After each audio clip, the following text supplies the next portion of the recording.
South, this only works in sub-degrees temperatures. You need an egg and some corn, okay? Then you take a little bit of snow. I don't know where you're from, but we have snow right here, right now, okay?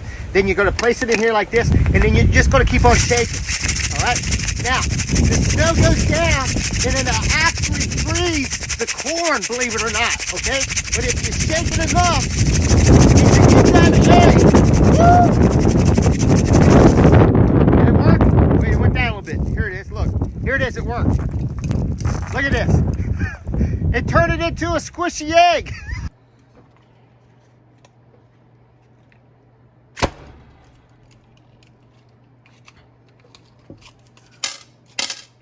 Is that your candy?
All right, look at this. I have a quarter here taped to a piece of yarn, all right, in a mason jar, all right? What you want to do is get some compressed air and you place it in here, but you want to trap it really quick like that, okay? Okay, then you make sure you wear your safety glasses. And then what you do is you can put that air over the candle, and what happens is eventually that air is going to turn like to a real dense substance.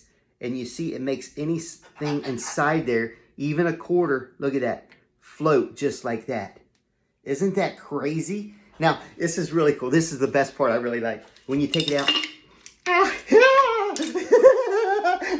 it kind of makes you giggle. I'm going to show you how to make a coin disappear. All you need is a penny and a jar. And then you need some magic water. Watch. You'll see the penny as it disappears right before your eyes. Look at that. Where did it go? Isn't that crazy? Now let me show you. It's actually still there. Look at that. There it is. But it's not inside the jar. It's actually underneath the jar. This is called static electricity. You take a cotton ball, you rub it on these antique things. They're called albums, all right? You can actually get that cotton ball, look, to magnetize in between the two records like that. Isn't that crazy? That's nuts.